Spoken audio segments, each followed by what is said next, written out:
and a colleague above and beyond.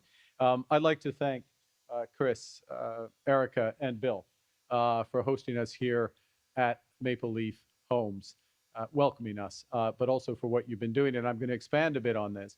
Let me start by just acknowledging that their team, the team here at Maple Leaf Homes, has been building for over 3 decades. And it's a story that started in building homes for mining camps in the far north, and a place where I know well, they know well. The cold conditions and the short construction seasons make traditional home building difficult.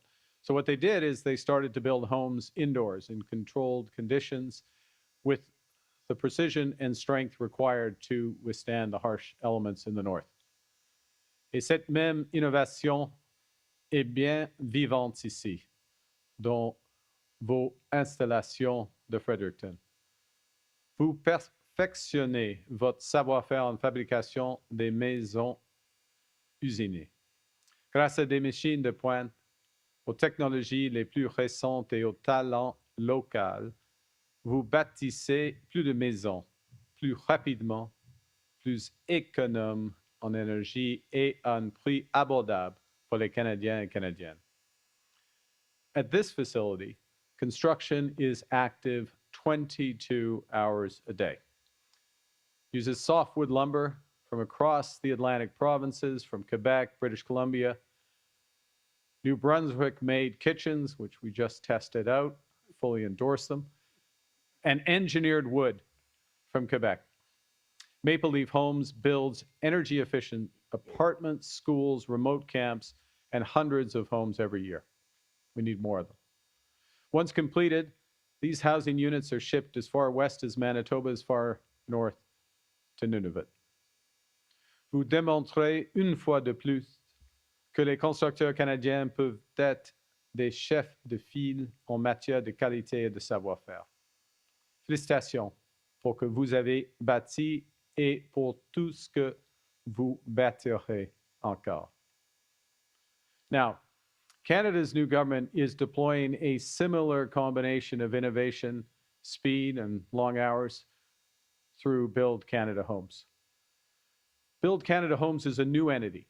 It leverages federal public lands, a large portfolio of projects, highly competitive financing to help create scale in a new factory-built housing industry that can help Canada build millions more of affordable homes. This is an industry that can cut building times by 50%, reduce costs by 20%, and lower emissions by a further 20%. And it's consistent with Canada's history. Our history is one of adventurers, risk takers, and above all, builders.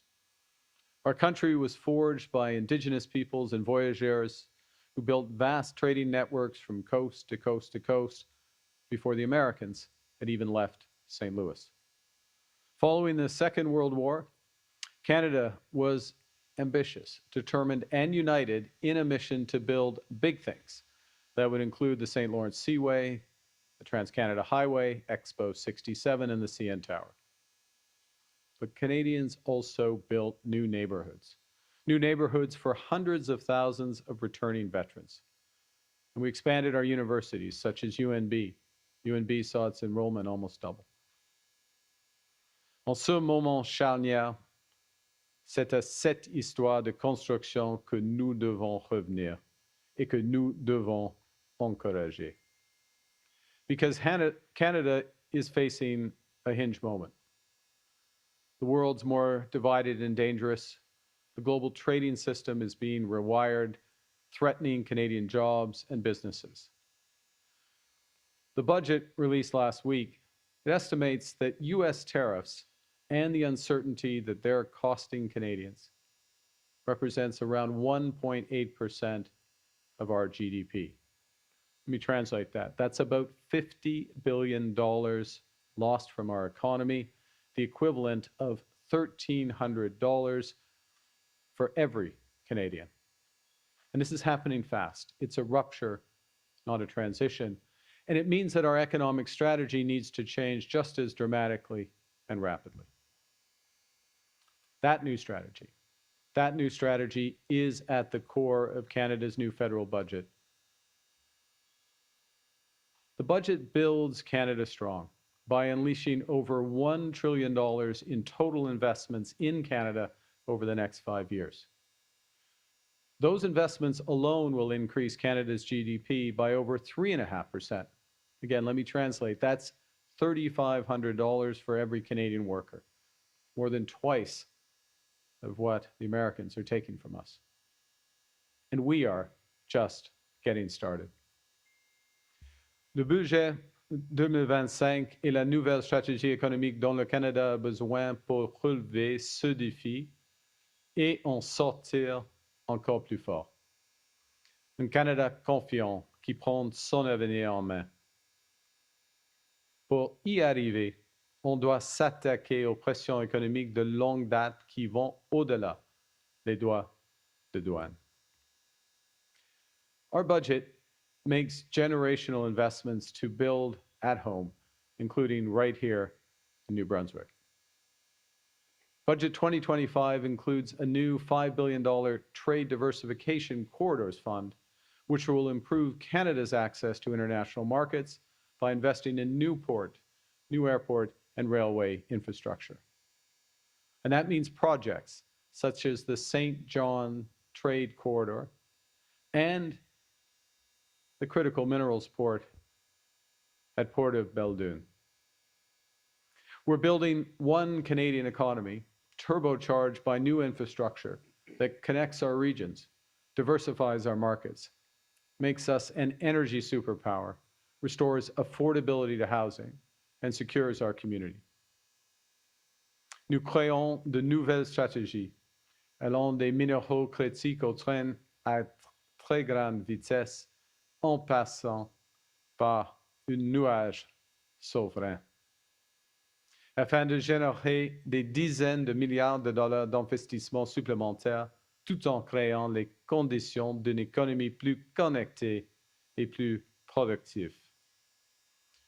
Notre nouvelle stratégie industrielle de défense permettra de tirer parti de l'augmentation de plus de 80 milliards de dollars des dépenses de défense au cours des 5 prochaines années pour bâtir l'industrie canadienne. Et notre stratégie de compétitivité climatique contribuera à générer des centaines de milliards de dollars d'investissement dans les infrastructures nucléaires, hydroélectriques, éoliennes, de stockage de réseaux électriques afin de faire du Canada un chef de file de l'économie à faible émission de carbone. Nous bâtirons des infrastructures locales, notamment des hôpitaux, des réseaux de transport en commun, des espaces récréatifs, des centres des arts, et ce, grâce au Fonds Bâtir des collectivités fortes qui prévoit un investissement de 50 milliards de dollars. Et cela comprend de nouveaux financements pour construire la place Marcel-François Richard, un lieu de rassemblement destiné à célébrer la culture acadienne sur le site de drapeau acadien géant de Beau-Rivage au Nouveau-Brunswick. Et je crois que M. Leblanc l'a dévoilé dimanche dernier. Oui? Samedi. Oui, samedi dernier. Now, we're going to build. But it's not just about what we build, it's also how we build. And that's what I want to focus for the balance of my remarks. We're going to build inclusively, in full partnership with First Nations, Inuit, and Métis. We will build in solidarity with workers, creating good union jobs. We will build sustainably, because reducing emissions isn't just a moral duty, it's an economic imperative. And above all, we will build Canadian by becoming our own best customer. With our new Buy Canadian policy, whenever the federal government spends, we will select Canadian suppliers by default, rather than using the current best efforts approach. And this new approach will extend to all federal agencies, all Crown corporations, such as Build Canada Homes, such as Alto high-speed rail, and such as our spending from our new Defense Investment Agency. Our Buy Canadian policy will include federal infrastructure spending, ensuring that as much as possible of that $70 billion we're planning to invest in the roads, bridges, and community centers on which Canadians rely comes from Canadian-made suppliers. And in those cases, when domestic suppliers aren't available, purchases will be required to include Canadian content or to be sourced from trusted partners. And those cases will be the exception, not the norm. And they will require ministerial approval. Pour être considérées comme des fournisseurs canadiens, les entreprises devront avoir une présence réelle au Canada et dans les chaînes d'approvisionnement canadiennes, pas seulement une société écran. Now, being our own best customer will put more of every public dollar back into our economy, creating good Canadian jobs, Canadian careers, using Canadian resources and benefiting Canadian communities. It'll make a big difference for workers here in New Brunswick, including at businesses like Maple Leaf Homes. Quand une commande sera passée pour de l'acier, de bois d'œuvre ou de la machinerie lourde, elle ira à des entreprises de Saskatoon, de Trois-Rivières et de Fredericton. Et elle transformera ces nouvelles commandes de maisons, de bâtiments et d'équipements de défense en contrat en carrière et en meilleur salaire pour les travailleurs canadiens. Now, for smaller businesses, we're also launching a new procurement program that provides specialized, streamlined support for those Canadian small and medium-sized businesses that are trying to break into the federal market. This is good for everyone. It'll improve competition for Canadian contracts. It'll strengthen local supply chains, and it will build our industries from construction to energy, technology, and clean manufacturing. Nous donnerons à nos entreprises la confiance dont elles ont besoin pour investir dans leur développement et leur croissance. Nous serons nos propres meilleurs clients afin que le soudeur ou l'ingénieur nouvellement diplômé ait une carrière de grande qualité qui l'attend ici au Canada. Le nouveau gouvernement du Canada fait cette annonce, mais cela s'inscrit dans le cadre d'une mission plus large que chaque Canadien et Canadienne, à sa manière, fait progresser. Les Canadiens qui ont acheté plus de vins locaux, comme au Québec, où les ventes de vins locaux ont augmenté de près de 60%. Notre gouvernement a éliminé les obstacles fédéraux au commerce intérieur plus tôt cette année, et les premiers ministres des provinces et des territoires ont commencé à éliminer leurs obstacles également, ce qui permettra de débloquer des milliards de dollars supplémentaires dans les échanges commerciaux à l'intérieur de nos frontières. Our Buy Canadian strategy is part of a larger movement amongst Canadian businesses, a movement that's putting Maple Leaf stickers on grocery aisles, a movement that's increasing sales and coupons for Canadian-made products, and a movement that's choosing Canadian suppliers for new contracts. And one implication of Buy Canadian is that we need a more unified Canadian economy than ever. So the federal government is leading the effort to remove internal barriers so that Canadian products and services can flow easily across the country. Notre plan est ambitieux et audacieux. C'est exactement ce dont notre pays a besoin, et nous ferons ce qu'il faut. Now, in conclude and just observe these challenges abroad, and there's two potential responses to the challenges that we face as a country. And the first is to stick to the plans designed for the old world, hunker down, slash the deficit, and wait for the trickle down. But in order to do that would mean getting rid of our key social programs, or the federal government eliminating all the health, education, and social transfers that we make to the provinces and territories, and at the same time not making these big investments in what we need right now. We choose a different path to invest boldly in our future, just as Canadians have done in the past. We choose Canada.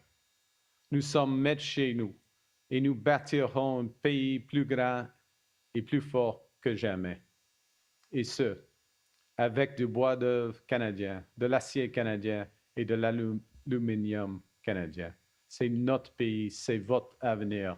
Avec le budget 2025, nous reprenons le contrôle pour bâtir un Canada fort. With budget 2025, we'll build Canadian, build New Brunswick strong, build Canada strong. Thank you very much. Merci beaucoup et vive le Canada. And I'll be happy to take questions now. Thank you, Prime Minister. We'll now begin the question portion of the press conference. On va maintenant commencer les questions. Please tell us your name and what media you're from. Première question. Jacques Poitras from CBC News. How do you make sure these buy Canadian mechanisms you're talking about putting in place don't violate our international trade agreements? Yeah, thanks for the question. So we've done a review of all our free trade obligations to ensure that they are designed consistent with that. And we will, related to that, if I may, Jacques, we'll be making adjustments to the way the Canadian International Trade Tribunal operates, which is something that's internal to Canada. So many of the constraints are actually self-imposed on ourselves. And we're going to make the adjustments to that CITT framework so that we have the ability to fully deliver Buy Canadian. And how do you make sure buying Canadian doesn't drive up prices for construction and manufacturing? Well, one of the big messages here is that we are going to build this country, and we are going to build this country for decades. So we've got a lot of skilled people in front of me and behind me, around me. In fact, everyone but me is skilled in this room. But we're going to need a lot more of them. And so one of the points is to be clear up front on the scale of what the ambitions are for the country, that the money is there, that we're going to approve these major projects, that we're going to drive large-scale home building, affordable home building in Canada, very much relying on factory-built housing in order to do so. So that means an opportunity for companies to compete for those contracts, but also to expand. And very importantly, for younger Canadians or Canadians thinking of changing careers, a clear opportunity for large-scale need for people in the skilled trades. And that's one of our core messages. And we're going to follow up with that specifically with scaling up our apprenticeship programs that we provide, in some cases with provinces, including through unions and post-secondary education institutions as well. Thank you. Hello, Prime Minister. It's Lindsay Armstrong with Canadian Press. You said last week the risk in your budget is that Canada's economy won't grow fast enough. Yeah. Can you tell Canadians how their lives will be affected if that growth does not come to pass? Yeah, well, one way to answer that is something I referenced earlier in the speech, and it's contained in the budget, which is because both the scale of American tariffs, and just for reference that we have the best deal of any country, but there's still material tariffs, and we know it here in New Brunswick, across the country. It's affecting the forest products sector. It affects the steel aluminum sector. It's affecting the cabinetry sector now. So the impact of that, plus the uncertainty about what might happen next, and that's an uncertainty that's shared around the world. All of that means that our economy a few years out is likely to be almost 2% lower, 1.8%. You translate in terms of what does that mean for Canadians, that's $1,300 for every Canadian. So the government, we're not going to take that. We're going to get that back and then some. And the way we do it is to build more homes, to build nation-building projects, to build cleaner energy, to build out this country, and that's what we're doing. So that's, in many respects, what's at stake here. The energy sector doesn't appear thrilled about the budget. How can you succeed in turning Canada into an energy superpower when the budget didn't provide any of the 5 relief measures that the sector had asked for in its Build Canada Now letter earlier this year? Well, I'm not sure I totally recognize that characterization, if I may. The first is, let's look at Canada's position as an energy superpower, and let me generalize it. If you're a superpower, you're able to do more than one thing, and Canada can do many things in energy. We have our electricity grid is 85% clean. That's because of hydro. It's because of nuclear, other renewable power. We have an enormous opportunity to scale up that clean grid. I met with Premier Holt, as you may know, this morning. We spent a lot of time talking about how New Brunswick can help be part of the solution for that, whether that's more nuclear, whether that's interties with more clean power that's coming from other provinces, Quebec, potentially Nova Scotia, and just linking in together. So there's a huge element. What's in the budget for that? Enormous incentives in order for that to move. Clean energy tax credit confirmed in the budget. I won't go into all the details, but something called the super productivity deduction, which is additive. You stack these on top of them. It's enormous incentives for that to move forward. The second point, and I'm just going to talk about, you can do more than one thing, and then I should hand to your colleague for his question, is in conventional energy. Back in June, this country shipped our first LNG shipment to Asia. We will ship 50 million tons to Asia by the end of this decade, and potentially double that again. And part of what's happening with the major projects is we are making that possible. We're making the speed with which we can do that possible, and we're doing it in a way with the companies, obviously, with Indigenous partners who are full partners in all these projects, in a way that's sustainable. So the emissions of these projects are in the top quartile, so or the top decile, so amongst the lowest emissions for the actual production and transportation of that LNG in the world. So that's how we're moving forward, and we're making all of that. We're making all of that possible. So the investment is large scale, and we're moving forward. Thank you. Bonjour, Monsieur le Premier ministre, Frédéric Camarano de Radio-Canada. Vous avez sûrement vu le reportage de mes collègues d'enquête sur la pêche illégale de homards. Je me demandais ce que votre gouvernement compte faire pour contrer cette pêche illégale. On fait beaucoup contre la pêche illégale. Ils sont des règles. Il faut que tous les gens suivent des règles. Je sais que c'est le premier jour de la saison de la pêche aujourd'hui. J'espère que je pourrai assister à Nouvelle-Écosse à ce beau jour. D'autre part, dans le dernier budget, vous n'avez pas inclus de cible sur la réduction de GES pour 2030. Pourquoi? Il y a déjà une cible pour le Canada pour la réduction des gaz à effet de serre. C'est de 40 à 45% pour le passé. Ça existe encore. C'est dans notre NDC, contribution nationale, notre plan de COP. Alors, ça existe, et dans le budget, c'est un plan de la compétitivité du climat. Alors, il y a une relation, mais ce n'est pas nécessairement la même chose. Merci. Hi there, this is Anna Mandan with Global News. Premier Holt, before your meeting with her, had identified softwood lumber as a focus she wanted to talk to. It's a concern here. What update can you provide on how the federal government is supporting New Brunswick softwood lumber producers? Yeah, thank you for the question. And the Premier and I did discuss this during our meeting, after you heard her comment there. So we released in the summer a series of measures which included capital for softwood lumber producers to invest in their business, pivot to new markets, as well as short-term liquidity and support for workers. So we released that. Subsequent to that,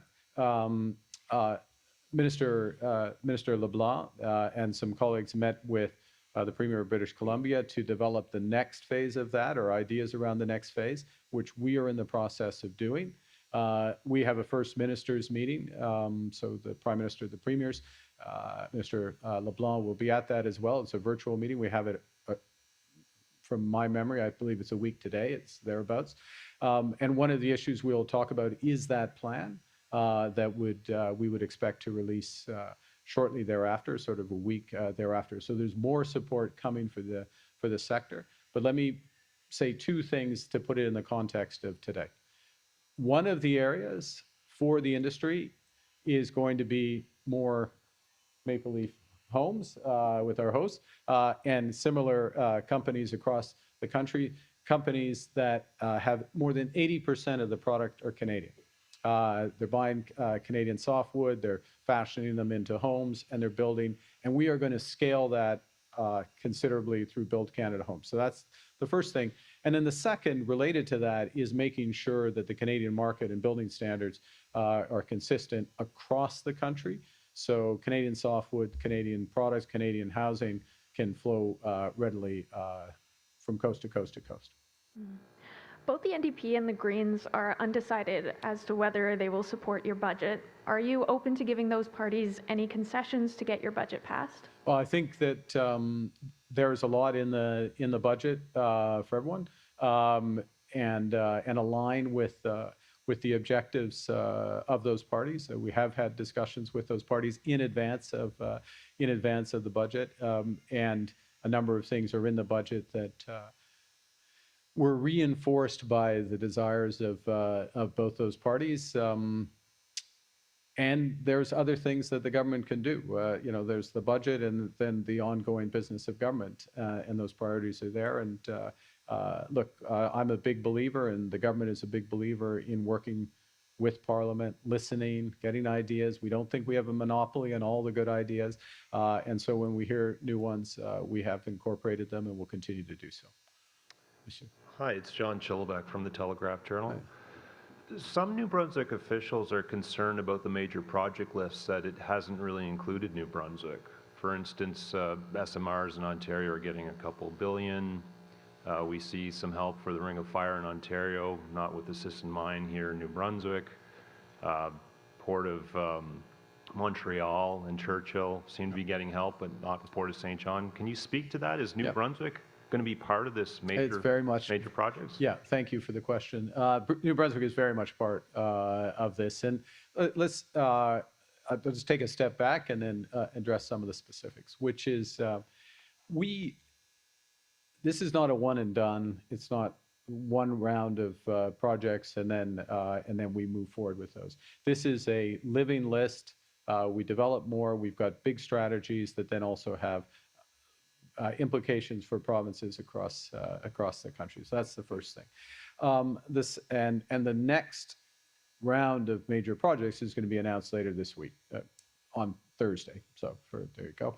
Be announced on Thursday. We've had a number of conversations with the province. I've had a number of conversations with the Premier about major projects here that meet the criteria. They strengthen Canada's autonomy.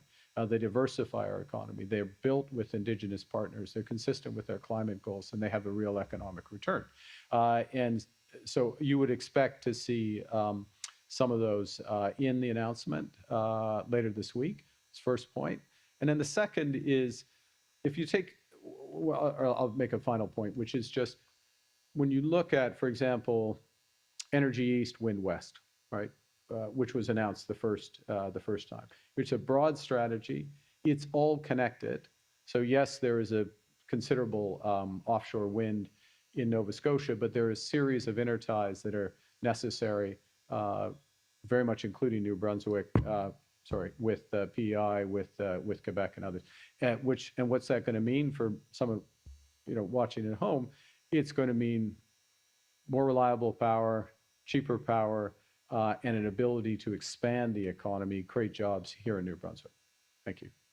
Okay, so of the three I mentioned Thursday, we can expect. Well, you can come to Prince Rupert, and you can be the first to hear. All right. What's your government's plan for imposing the federal backstop on jurisdictions whose industrial carbon price does not meet the benchmark? So thank you for the question. So what we said in the budget, what we are going to do is we are going to tighten the federal backstop, the rules around the federal backstop.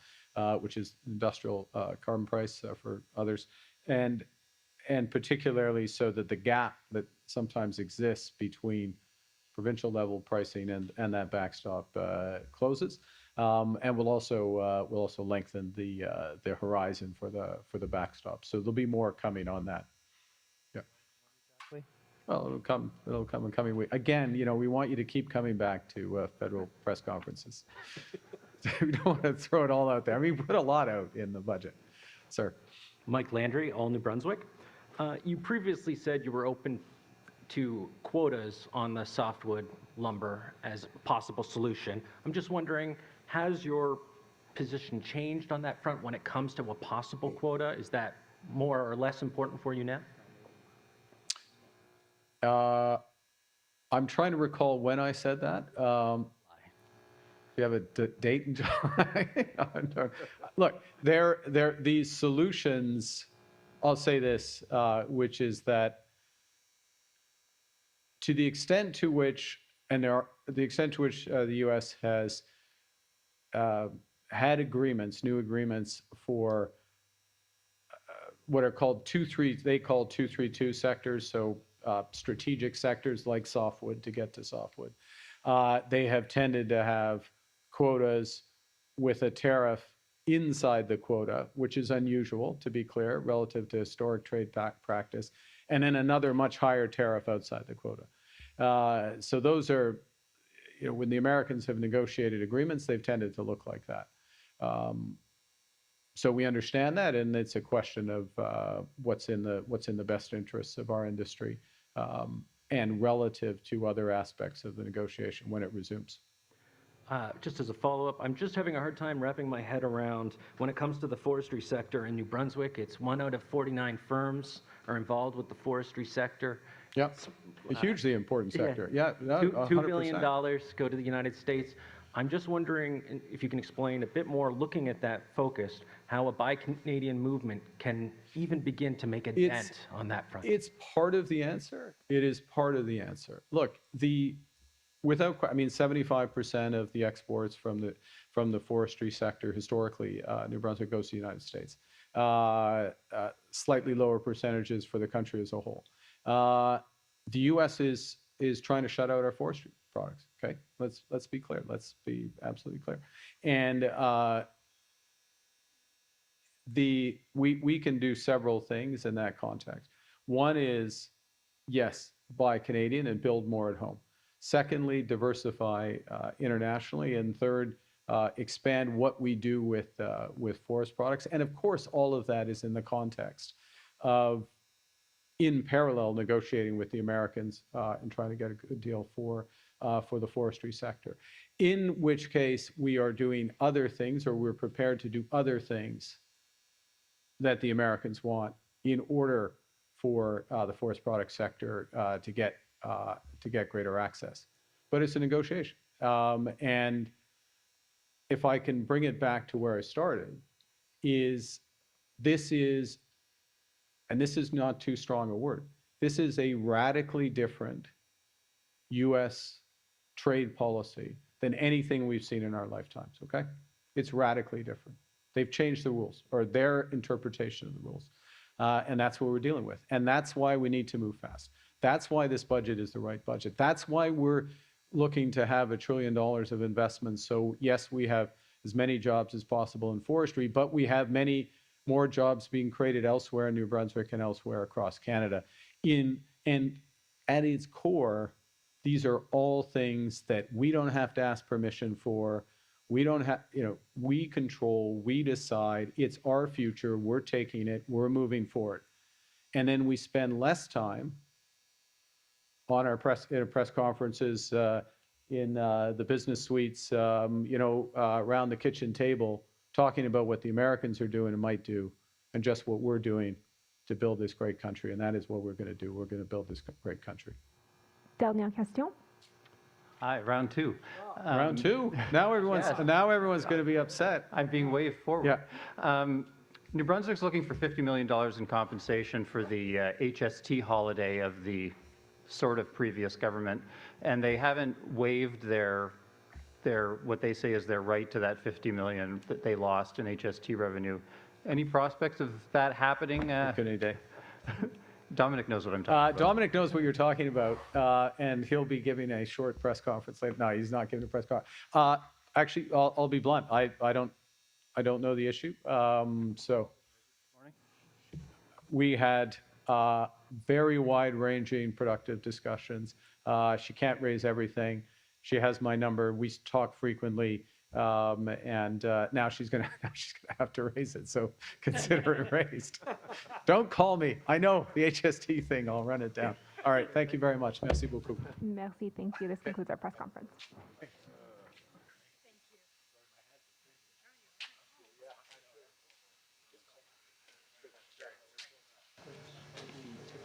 Yeah, we're gonna make it out. We're gonna make it out.